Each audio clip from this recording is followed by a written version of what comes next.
Comrade Sitaram Yechury মারা গেলেন, কংগ্রেসের মুখপাত্র জয়রাম রমেশ লিখলেন, he was a fine human being, a multilingual bibliophile, a unrepentant Marxist with a pragmatic streak.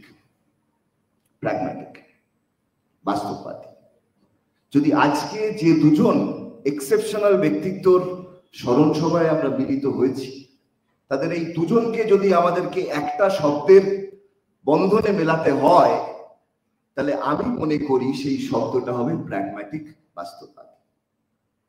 আর আজকে যদি আমাকে বা আমাদের প্রজন্মের কাউকে কেউ প্রশ্ন করে যে তোমাদের প্রজন্মের সামনে দাঁড়িয়ে আজকে সবচেয়ে গুরুত্বপূর্ণ দুটো চ্যালেঞ্জেস কি, তাহলে আমার উত্তর হবে যে আজকের ভারতবর্ষের যে সেকুলার ফ্যাব্রিক, যে ডেমোক্রেটিক ইথোস ছিল, ধর্মনিরপেক্ষতা, গণতান্ত্রিক পরিকাঠামো, সামাজিক বিন্যাস ছিল, সেটার উপরে যে প্রত্যেক দিন আঘাত আসছে, সেটা প্রথম চ্যালেঞ্জ।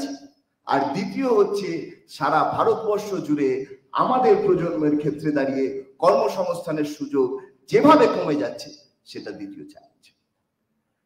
এখন এই যে দুজনকে আমরা আজকে স্মরণ করছি, কমরেড সীতারাম ইয়েচুরি এবং কমরেড বুদ্ধদেব ভট্টাচার্য, এরা দুজনেই তাদের নিজ নিজ জায়গায় এই দুটো চ্যালেঞ্জেসকে অতিক্রম করবার জন্য কিছু স্টেপস নিয়েছে। ইন্ডিয়া জোট, ইন্ডিয়া অ্যালায়েন্স যাই বলুন, বিজেপির যেরকম ধর্মনিরপেক্ষতার উপরে আক্রমণ, গণতান্ত্রিক পরিকাঠামোর উপরে আক্রমণ, তার বিরুদ্ধে সারা দেশের গণতান্ত্রিক শক্তিকে এক জায়গায় করা কমরেড সীতারাম ইয়েচুরি ছাড়া সম্ভব হতো নাকি? আর আজকে তার মারা যাওয়ার 1 বছর পরে দিল্লির স্মরণ সভায় আমাদের বিখ্যাত ইতিহাসবিদ বলছেন, ইরফান হাবিব, যে ভারতবর্ষে সমাজতন্ত্র তৈরি করবার লড়াই, সেই লড়াই গণতন্ত্রকে রক্ষা করবার লড়াইয়ের থেকে আলাদা নয়, এই দুটোকে একসাথে লড়তে হবে। তাহলে মারা যাওয়ার পরে ইরফান হাবিবের সেই কথা আর জীবিত দশায় কমরেড সীতারাম ইয়েচুরির লড়াই, সেই লড়াইকে আমাদের স্মরণ করতে হবে। কমরেড বুদ্ধদেব ভট্টাচার্য, কমরেড বুদ্ধদেব ভট্টাচার্য চেয়েছিলেন যে আমাদের এই রাজ্যে, যে রাজ্য কালচারের দিক থেকে, যে রাজ্য লিটারেচারের দিক থেকে একটা উন্নত জায়গায় রয়েছে, সেই রাজ্যে কর্মসংস্থানের সুযোগ আরো বেশি করে করতে হবে। কেন আমাদের এই রাজ্যে এত কলেজ, এত ইউনিভার্সিটি, এত ছেলেমেয়েরা শিক্ষিত হচ্ছে, চাকরির ক্ষেত্রে তাদেরকে যেতে হবে ভিন রাজ্যে? কি সুযোগ করা যায় তাদের জন্য? সুযোগ করো, আইটি করো। 2000 সাল থেকে 2005 সাল পশ্চিমবাংলার আইটির 70% এস্টাবলিশড হয়। 2006 সাল কমরেড বুদ্ধদেব ভট্টাচার্য মুখ্যমন্ত্রী হলেন, আর আমরাও গুটি গুটি পায়ে প্রেসিডেন্সি কলেজে ভর্তি হলাম ফার্স্ট ইয়ারে। এই যে আজকে যেরকম সময় সকলে মিলিত হয়েছি, আগামীকাল মহালয়া, দুর্গাপুজো আসছে, একটা সাজো সাজো রং, একটা ভালো কিছু আসবে মনে হচ্ছে। দুর্গাপুজোর সময়ের থেকে তো দুর্গাপুজোর অপেক্ষাটাই ভাল লাগে, যে আসছে আসছে, তাই তো? আমাদের সেই রকমই হতো ওই 2006 সালে যখন আমরা কলেজে ভর্তি হচ্ছি। একটা বড় কিছু হবে।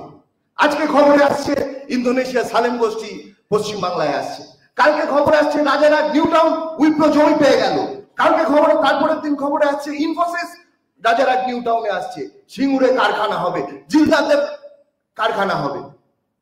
আশা আশা আশা, কর্মসংস্থান।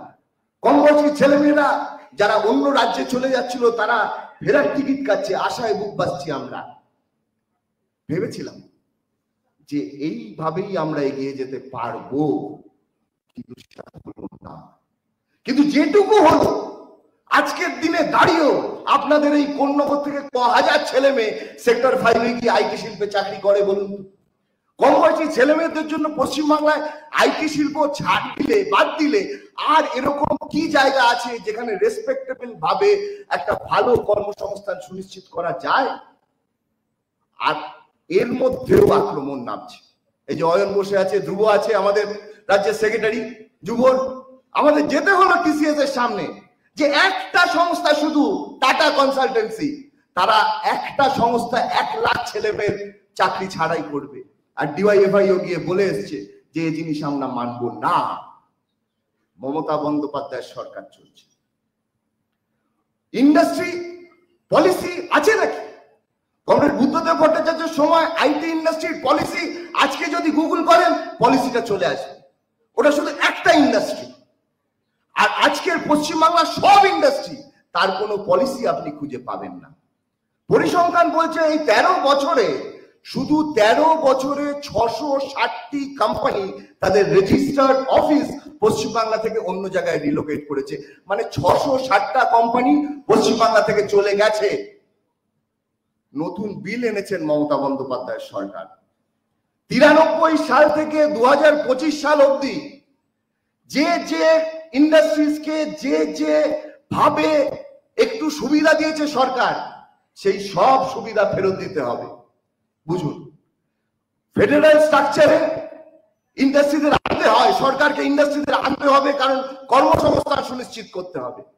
আর উল্টো বলছে মমতা বন্দ্যোপাধ্যায় যে 93 সাল থেকে তুমি যা যা বেনিফিট পেয়েছো আজকে 2025 সালে ফেরত দাও। এই সরকার শিল্পায়ন চায়? এই সরকার কর্মসংস্থান চায়? যদি পাড়ার মোড়ে গিয়ে তৃণমূলকে জিজ্ঞেস করেন যে আপনাদের শিল্পনীতি কি, বলবো ওই যে আমার শিল্পনীতি। বলছে ওটা কি? বলছে ওই তো মদের দোকান। মদের দোকান থেকে যে পরিমাণ আয় তৃণমূলের হচ্ছে, ওদের তো শিল্প লাগে না।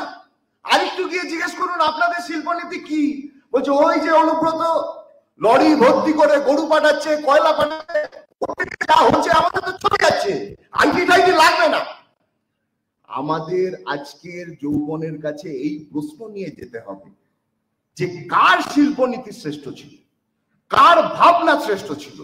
কমরেড বুদ্ধদেব ভট্টাচার্যের ভাবনা শ্রেষ্ঠ ছিল, না আজকে একটা পশ্চিমবাংলার মতন রাজ্যকে প্রায় দুর্বল করে দিয়ে, সিক করে দিয়ে যে মমতা বন্দ্যোপাধ্যায় শুধু দুর্নীতির ভিত্তিতে তার সরকার চালিয়ে যাচ্ছে, তার শিল্পনীতি শ্রেষ্ঠ?